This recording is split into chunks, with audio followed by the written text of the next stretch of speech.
In 1984, an old widowed lady lived by herself in a two-story house. She was completely immobile and bound to her wheelchair. Ever since the mysterious death of her husband, she required the aid of a caretaker who would visit her daily to help her with everyday tasks. What made it so difficult was the fact that the two floors of the house were only connected by an old and decrepit staircase. When the old lady needed to move between the two floors, the carer would have to carry her frail body like an infant, up and down the stairs. One day, the police received a call from the widow. There had been a murder. Since police units were scarce at the time, and the murderer had already fled the scene, only one detective was sent out to conduct the initial crime scene report. He arrived to see the caretaker's body splayed out on the floor with her vocal cords ripped out, leaving a pool of blood on the first level of the house. The old lady sat atop the staircase in her wheelchair watching him, still and silently, seemingly in shock. He could immediately rule her out as a suspect due to her inability to move up and down the stairs, and because she was trapped up there at the time of the murder took place. It was similar to the death of her husband many years ago, who had suffocated in his sleep on the couch downstairs. The detective put on his gloves, took photos, swabbed for evidence, and covered the body until the coroner arrived later. All routine business. He sweeped the entire first floor for any clues, and then asked the old lady if he could take a look upstairs. She insisted that she was upstairs the whole time, and no one apart from her had been up there all day. Regardless of this, the detective ascended the staircase, to which she slowly and hesitantly moved aside. Beyond the staircase, there was a narrow corridor, with 3 closed doors along it. He checked behind each of the doors. The empty bedroom, nothing. The bathroom, nothing.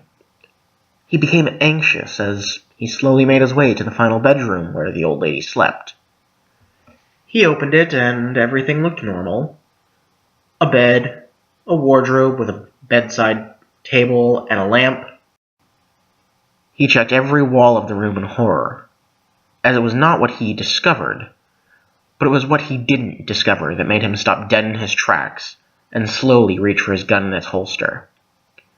It was a detail so minor that they had completely overlooked it on the last investigation of her husband's death.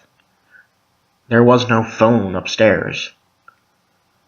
He suddenly heard a noise as he withdrew his gun and rushed out of the room, only to find an empty wheelchair atop the stairs. Alright, so for now I'm going to leave the part where I talk about the story. I'm going to make it short and sweet. It's a good story. I really liked it. Not a whole lot of errors, but I wanted to say I'm very sorry for this gigantic release gap that I had, because I think my last release was in late November.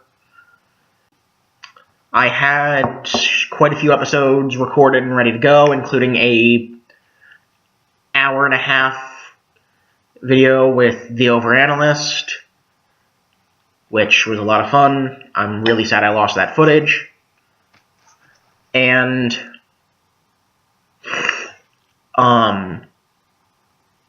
but the way my class schedules are working right now, I have Fridays off, so that is most likely when I'm going to be recording.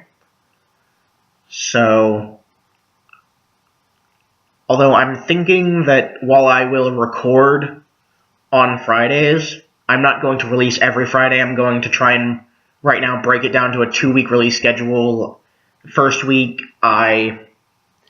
third weeks of the month, I will record my footage. Second and fourth, I will edit and release. Once again, I want to say thank you to Brady the Overanalyst, who gave me a plug over on his channel, which I'll link in the description. He analyzes bad creepypastas. He's very entertaining. You should totally go check him out. Thank you very much. And if you enjoyed this, please let me know in one of the usual ways, and I do believe that that is all. So, have a wonderful day, week, or month of your life, and until next time, I am Azelian the Ironclad.